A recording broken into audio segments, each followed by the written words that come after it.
Welcome to another Baka commentary. In this video, we'll be, talking about Intel hardware launchers. So, the launchers, Intel Core Ultra Gen 2 Plus, as well as the much anticipated Big Barrel Mage, which they have cancelled the consumers and only launched the Pro version, which is the Intel B7T, as well as Intel has finally collaborated with Google to rebrand and redo the Google Chrome and all the Android operating system to call the Google Book series. So, first, the Intel Core 2 Plus will only be available for the people that are buying socket, will be only available Core 7 and Core 5, and as the Core Ultra 9 will not be available for the socket and will only be available for laptop vendors. And basically, do I think it's a good idea? Yes, the Intel Core 7 Plus basically is the Intel Core Ultra 2 9. Well, we're at a way lower MSRP, which is good for Intel. And as for the feature that is unique to this Intel Core Ultra 2 Plus, it is CPU drivers, which as of right now, it will not support older generation. However, for the people, as for right now, due to the fact that there's not a lot of games and programs that on this Intel Core Plus optimize it, as Intel like to call it CPU drivers optimization, I don't think the Intel Core Ultra 9 Socket Edition would be very well received, since it basically, if history was to be the true, Intel Core Ultra 9 will be known all by a lot of the reviewer known as this waste of sand, and as well, yeah. Laptops, on the other hand, majority of it is almost exclusively pre-built and OEM only, and you bet most laptop manufacturers are like, hey man, we need to increase the 2026 laptop prices. Oh yeah, this Intel Core Ultra Plus full lineup is gonna try to help to, trick some normie into paying the exorbitant 2026 laptop price increase that a lot of the OEM has been forced to take, or themselves to be like, yeah, we're gonna crank up the 2026 laptop, and we're gonna try and justify this AI RAM and SSD shortage to try and both increase our margin and, well, to get some normies to go buy a laptop that they clearly do not need. However, yeah, for the DIYers, I think if you're on a budget workstation or a budget gaming CPU workstation, the Ultra 7 Plus and the Ultra 5 Plus could very well make sense for the gamers.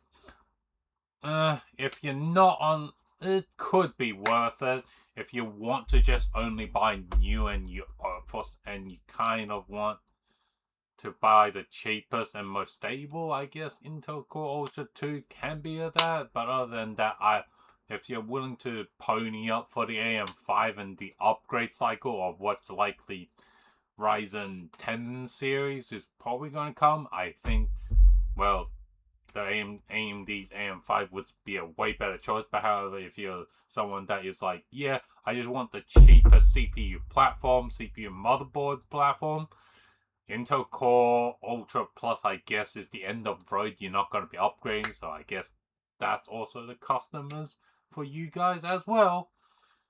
And now on to the next topic, and that is the Intel B70 Pro. As you can probably see, yeah, this is the high-end big B barrel mage series GPU that a lot of people were like saying, asking Intel, hey man, when is this big barrel mage series gonna be replaced? What's the replacement of the A770? Well, if the Intel ever makes a consumer version of the B770, were probably like 16 gig of VRAM. This is probably what they're gonna be, but because it's professional, it has 32 gigabyte of VRAM. However, do I think this is kind of result of the current 2026 market where DRAM and VRAM is kind of sky high, and Intel discrete graphics cards kind of known to be the bottom barrel pricing, and I think Intel, if they launched a consumer version of this, Intel would be be forced to at best sell at cost, or a lot of time, like the A series, they would have to sell at a loss to just get rid of inventory.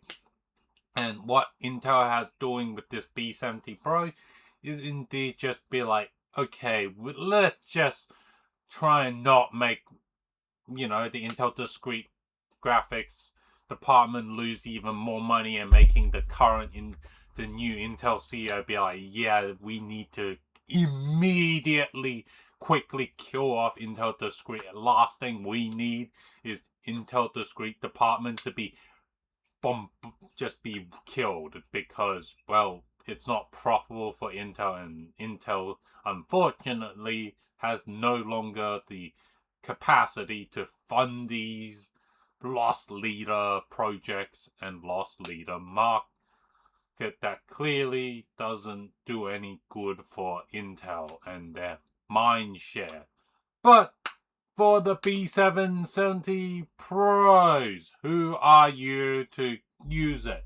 For the people that are okay with last generation, for like workstation users, it seems pretty stable, and as for gamers, it seems like they have improved from the A series. However, I don't think you should be really buying a B70 Pro for gaming, as one, there are way better GPUs you can buy, like the RX 960 XT 16GB, or if you're those NVIDIA fanboys and just be like, I must have NVIDIA, the 5060 Ti 16GB would be a way better choice for gaming than the Intel B770 Pro.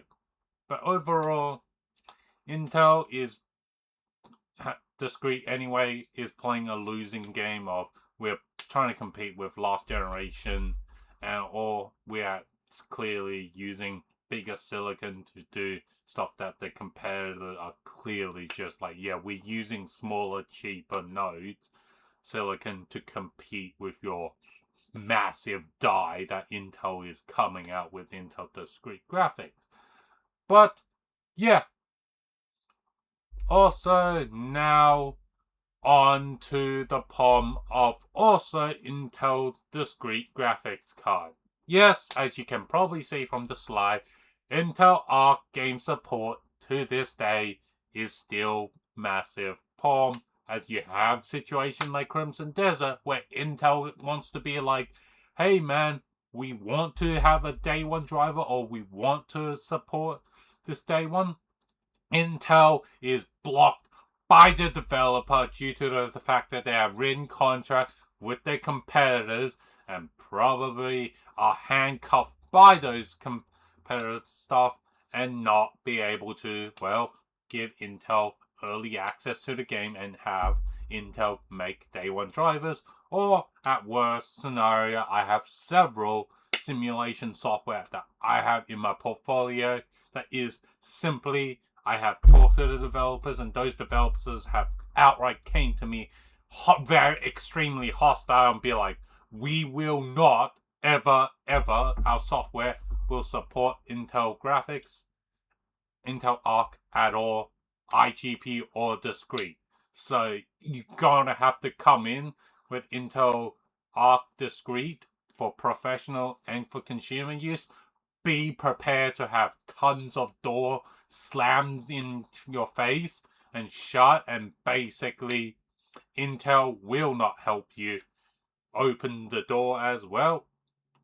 Intel discrete is pretty much on its, in my opinion, a skeleton crew and basically, as a result, you have a lot of these problems, even or they are legally binding to not support Intel Arc Day 1 or not let them have Day 1 drivers. Now, on to the last topic of this video, the Intel Google Book collaboration. You probably heard of it, the Google Book. So, this is great. Is this anything different for us consumers? Not really. For the Google Chromebooks, it has always been that we had some sort of x86 CPUs like Intel Core i7s and i5s. But now that officially, well, for the consumer side, I don't see anything different other than maybe finally they're rebranding the Google Chromebook.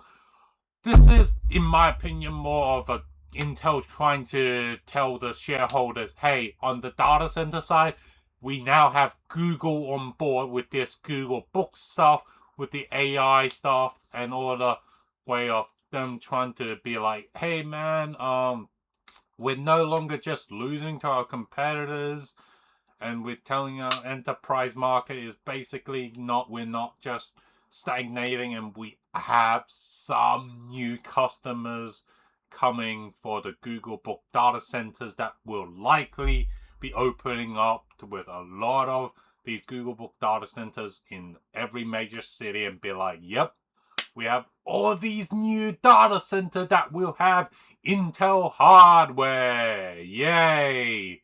That should keep those shareholders happy, yeah? And try and keep the AI bubble to try and leech off of it. But anyway, guys, that's it for the video for this Baka commentary. If you do like the video, do the typical YouTube thing or content creation, like, share, subscribe, and I will see you guys in the next video.